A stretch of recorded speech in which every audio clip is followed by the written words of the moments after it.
মিশিগানে মার্কিন senator primary নির্বাচনে Democratic পার্টির প্রার্থী হিসেবে আব্দুল এল সায়েদ জয়লাভ করেছেন।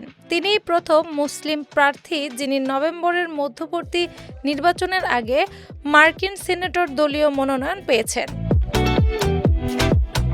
প্রতিদ্বন্দ্বিতাপূর্ণ এই লড়াইয়ে প্রগতিশীল এল সায়েদ দলের মূলধারার সমর্থিত মধ্যপন্থী প্রার্থী হ্যালি স্টিভেন্সকে হারিয়েছেন। সিনেটে মিশিগানের আসনটি ধরে রাখার লক্ষ্যে চূড়ান্ত নির্বাচনে তিনি এখন রিপাবলিকান প্রার্থী মাইক রজার্সের মুখোমুখি হবেন।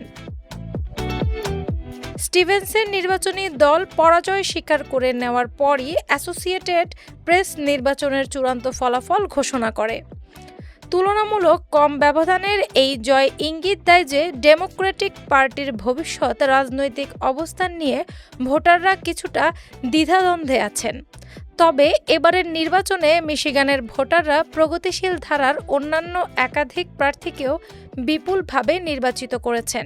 পরিষদের আসনের জন্য বার্নি স্যান্ডার্সের সমর্থন নিয়ে জলবায়ু কর্মী উইলিয়াম লরেন্স ও ডোনাভান ম্যাককিনি জয়ী হয়েছেন।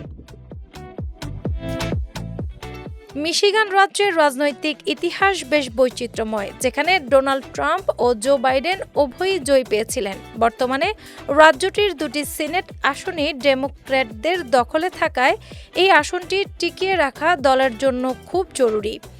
তাছাড়া 2028 সালের পরবর্তী প্রেসিডেন্ট নির্বাচনের কৌশলগত হিসাব নিকাশেও মিশিগান একটি গুরুত্বপূর্ণ ভূমিকা রাখবে। 41 বছর বয়সী সাবেক জনস্বাস্থ্য কর্মকর্তা এল সায়েদ সবার জন্য সার্বজনীন চিকিৎসা সেবার প্রতিশ্রুতি নিয়ে প্রচারণা চালান। অন্যদিকে তার প্রধান প্রতিদ্বন্দ্বী হ্যালি স্টিভেন্স মার্কিন অটো রেস্কিউ টাস্কফোর্সের প্রধান হিসেবে দায়িত্ব পালন করছিলেন। এল সায়েদের এই ঐতিহাসিক জয় আমেরিকার রাজনীতিতে মুসলিমদের প্রতিনিধিত্ব ও অংশগ্রহণকে নতুন এক উচ্চতায় নিয়ে গেল। চূড়ান্ত নির্বাচনে জয়ী হতে পারলে তিনি যুক্তরাষ্ট্রের ইতিহাসে প্রথম মুসলিম সিনেটর হিসেবে দায়িত্ব গ্রহণ করে ইতিহাস গড়বেন। ডেস্ক রিপোর্ট, বাংলা বাজার পত্রিকা।